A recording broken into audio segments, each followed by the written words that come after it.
Bueno, es un gusto, como siempre, tenerlo invitado al doctor Abel Cornejo. Vamos a intentar, le digo, con un libreto extrañísimo, que no tenemos ninguno, pero me interesa siempre su mirada sobre momentos complicados, como el que vive la Argentina, por lo menos de tensión. Y hace no mucho tiempo lo invité, después de esos episodios en la Cámara de Senadores, cuando se rechazaron pliegos de integrantes de la Corte de Justicia, de la Corte Suprema de Justicia, y él me dio una frase, o dijo una frase ese día, de que funcionaron las instituciones, así de sencillo, y que parece poca cosa, pero bueno, Abel, gracias por venir. Un gusto, como siempre, gracias por invitarme. Al contrario, esto que debería ser un trámite, funcionan las instituciones, parece que todavía nos termina de sorprender cuando funcionan o no funcionan. ¿Qué crees que está pasando con la institucionalidad del país en estos momentos de tensión política? Hay una cosa positiva más allá de la tensión política. La tensión política en este país es nuestra forma de vivir, digamos, porque eso no nos vamos a engañar. La Argentina es tensa. Tengo amigos en Chile y en Uruguay que siempre dicen que el mejor divertimento es leer un diario argentino, tienen razón. Claro. Pero fíjate una cosa, por ejemplo, esto en el sentido positivo lo digo.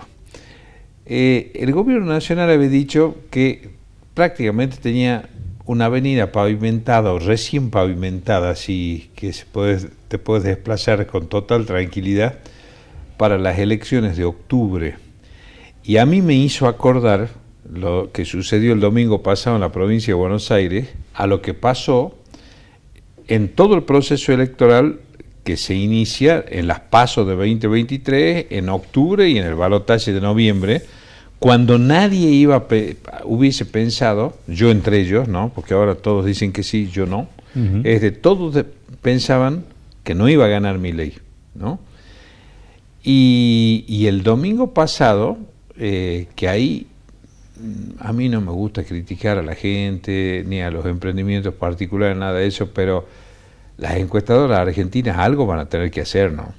El propio presidente sale a una conferencia de prensa anunciando un empate técnico, casi 14 puntos de diferencia.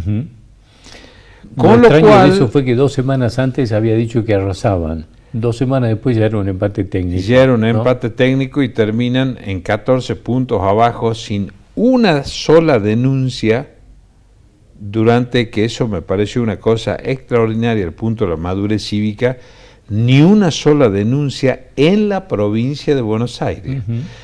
¿Qué te quiero decir con esto? Que los 2 últimos presidentes argentinos antes de Milei, por motivos totalmente distintos, Macri pierde por muy poco en el balotaje, pero no es reelecto. Alberto Fernández, por motivos todos conocidos, que ni siquiera hace falta enumerarlo, ni siquiera puede presentarse a la reelección, pero ninguno de los 2 pudo ir a la reelección. Quiere decir entonces que el pueblo argentino tiene un estado de madurez que está siendo subestimado, porque acordate que en diciembre de 2023 había gente que saltaba de alegría con remeras que decían no hay plata, festejaban el ajuste. Bueno, muchas de las cosas de la desmesura del presidente fue festejado, y también ahí hubo un error de cálculo. Yo esto he discutido con mucha gente. A mí, lo hemos hablado muchas veces contigo, no me gusta el balotaje. A mí el balotaje, yo mañana quiero votar por Juan Manuel Abdala, y suponte que vos no entrás al balotaje. Entonces yo ya no lo elijo a Juan Manuel Abdala, yo estoy optando por 2 candidatos por descarte, que es otra cosa eso, ¿no? Entonces, en ese balotaje, ¿por qué va esto? Porque en el balotaje, ese 26% que aportó el PRO, es un 26% que no se incorporó automáticamente a La Libertad Avanza. Así como ningún partido político ha podido incorporar, a pesar que la provincia de Buenos Aires y en Corrientes aumentó considerablemente el porcentaje electoral contra todos los pronósticos también, 71 en Corrientes, 63 en provincia de Buenos Aires. Ya no es tan bajo. Entonces ahí hay un grupo de indecisos que no está con Fuerza Patria ni está con La Libertad Avanza. Es la gran incógnita para octubre, porque cuidado otra cosa para octubre, ¿no? En octubre, Córdoba, La Libertad Avanza, también decía que no tiene que ni hacer campaña. Ahora dicen que lidera Schiaretti y que Natalia Lazzota, que tenía un 3%, está llegando casi al 20%, emparejándose con el candidato de La Libertad Avanza. Entonces, todos estos movimientos lo que significa es que ya no se puede engañar más a la gente. Si tuvieras, lo llevamos a términos matemáticos, lo que pasó en la provincia de Buenos Aires, y me acordaba lo que vos decías, ese 26% que lo acompañó en el balotaje a Milei, lo traslademos solo a la provincia de Buenos Aires, volvió al núcleo duro del 30%. Claro. Es decir, todo aquello que se le aportó extra a su núcleo duro no lo acompañó. Tanto es así esto que vos estás diciendo. A mí yo tengo fascinación por ver los números electorales siempre, ¿no? Kicillof, respecto de su elección anterior, de sus dos últimas elecciones anteriores, no llega a los 300.000 votos que aumentó. Nada más. Viene con una leve tendencia ascendente, pero es decir que han sacado 14 puntos cuando decían, también del gobierno nacional, que habían llegado al techo. Bueno, el techo que tiene un poquito alto, ¿no? 47% de los votos es altísimo, no lo tiene el presidente. Lo interesante de estos datos, a mí me parece muy interesante, cuando lo trasladas a números, a los porcentajes, esos números son siempre entre 3.400.000, 3.500.000, 3.600.000 el peronismo. Así es. Siempre saca la misma cantidad de votos. La misma cantidad de votos. Pero, y con eso gana y con eso pierde. Es su bastión. Sí, pero lo cual no quiere decir... con esos números gana y con esos mismos números pierde. Porque le tocó perder un montón de veces a la provincia de Buenos Aires. Eso es lo interesante. El otro día, exactamente, cuando se empiezan a leer estos guarismos electorales, en un momento dado en el discurso del presidente, que ojalá hablase siempre así el presidente, ¿no? Yo vi un presidente sereno, reconociendo la derrota, no lo felicita Kicillof, y habla rápidamente, cosa que me parece muy inteligente de su parte también, porque sobre todo en las derrotas, rápidamente es también una actitud democrática, y sin duda. Ahora, en la provincia de Buenos Aires hay que acordarse, cuando hablan del aparato peronista, ¿y qué pasó entonces con Alejandro Armendariz en el año 83? Un médico muy sencillo, sumamente honesto, de esos políticos olvidados que tiene la historia argentina, con Elba Rulet, primera vicegobernadora argentina, una gran mujer. ¿Qué pasó con María Eugenia Vidal? Sí. Dicen, bueno, se pelearon Aníbal Fernández con Julián Domínguez. Bueno, para anécdotas estamos llenos. Lo cierto es que ganó.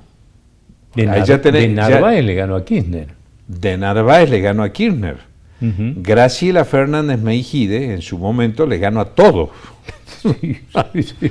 Esa fue, creo que la sorpresa electoral más importante que tuvo en democracia la provincia de Buenos Aires. Graciela Fernández Meijide le gana a todos. Y entonces, bueno, tenemos esta situación que concluye en algo que para mí es muy positivo, que es que no es solo que no se puede engañar a la gente ya, lo cual es maravilloso que así sea, que la gente piensa su voto, sino también en la subestimación del adversario. Entonces decían, ¿realmente Kicillof tiene esa cantidad de votos? Lo que vos acabas de decir, es el peronismo está en todo el país, pero el peronismo nació en el conurbano, es conurbano,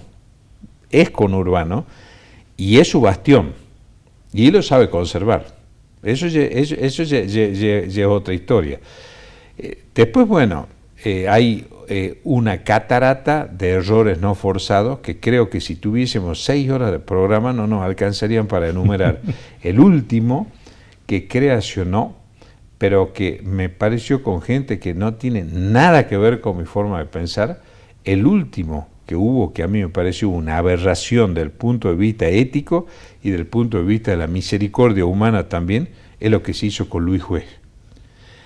¿Por qué? Porque eso representa, a todos nosotros nos han formado en una conciencia solidaria hacia las personas con capacidades diferentes o con discapacidad. Yo siempre pienso, ¿no?, que esas personas son como ángeles a los que nosotros debemos proteger, porque no solamente el propio calvario que ellos sufren y que ellos tienen, sino que obligadamente tienen que sacar lo mejor de los otros, lo mejor del ser humano. Son como testigos que nos están señalando a ver qué hacen ustedes por nosotros, porque ellos no pueden desde su nacimiento. Entonces, cuando se ataca a ese sector de la sociedad, no nos olvidemos que el ministro de Economía de la Nación dijo, el país tiene 1.250.000 discapacitados más los cucas, ¿no? Es decir, más los kirchneristas, a quien el ministro de Economía de la Nación considera discapacitados. Utilizar las discapacidades o las enfermedades mentales como insulto, como forma de degradación, bueno, demuestra realmente lo peor de una persona. Y me parece que eso fue una suerte de frutilla en el postre que terminó de cerrar una larga cadena de desaciertos y de errores no forzados porque estabas arriba, ¿no? Y fíjate, justo en el área más sensible, donde golpean con el tema de la discapacidad, donde les explota un tema de corrupción, que los termina llevando, digamos que eso ya es brutal, y los termina llevando a otro error de ellos mismos con el tema del intento de censura previa avalado por un juez. Y ahí te quiero llevar al terreno jurídico, que es un tema tuyo también. ¿Sabes qué? Te interrumpo un segundito, sí. No me entiendo, prometo. No. En la semana pasada me hacen un reportaje en un medio de streaming ahora, sí. Y me preguntaban qué es lo peor del tema de la Agencia Nacional de Discapacidad, ¿no? Entonces yo dije que más allá de todo lo que significa haberle negado presupuesto a la discapacidad y conjuntamente cometer un acto de corrupción, porque evidentemente sí se cometió, fueron las 96 horas de silencio posterior, por aquello de que haya otorga, ¿no? 96 horas que si tuviésemos en términos de la Marina de Guerra le pegaron la línea de flotación, ¿no? No dijeron nada. Es como diciendo, nos agarraron con la mano en la masa. Bueno, eso también influye, sin duda. Y la salida fue intentar censura. La salida fue espantosa. El remedio fue peor que la enfermedad. ¿Y por qué? Porque se va a buscar un juez absolutamente cuestionado que saque una medida cautelar. Pero bueno, ahí está. Vamos a los errores no forzados. La frase esa tristemente célebre, no odiamos tanto a los periodistas. No odiamos tanto a los periodistas, en el fondo esconde una amenaza no velada, pero además genera inseguridad a toda la prensa libre. A toda la prensa libre. ¿Qué es eso de no odiamos tanto a los periodistas? El único que se animó a decir una cosa semejante fue un presidente de los Estados Unidos, fue Richard Nixon, que en una conferencia, ya totalmente desencajado por el escándalo de Watergate. Recordemos que Richard Nixon fue presidente republicano a principios de los 70, un caso raro dentro de la historia de los Estados Unidos porque fue vicepresidente de Eisenhower, pierde la elección contra John Fitzgerald Kennedy, pierde después la gobernación de California, se rehace y es presidente republicano después de Johnson, ¿no? Esto era su reelección contra el senador McGovern, a quien manda a espiar. Y se escribe ese libro extraordinario sobre Watergate, pero Nixon decía en una rueda de periodistas, qué maravilloso sería el mundo sin periodistas. Bueno, eso tuvo un efecto bisagra porque hasta los propios legisladores republicanos empezaron en un impeachment, como se llama el juicio político en los Estados Unidos, en hacerle un juicio político al presidente, no solo por Watergate, sino por esa afirmación. Abel, me quedo sin tiempo siempre y con muchas ganas de seguir. Sí. Gracias por venir como siempre. Tengo que hablar menos. Sí, no, tengo que dejarte más tiempo. Eso es un problema mío. Gracias por venir como siempre, muy amable. Volvemos enseguida. Ahora saca.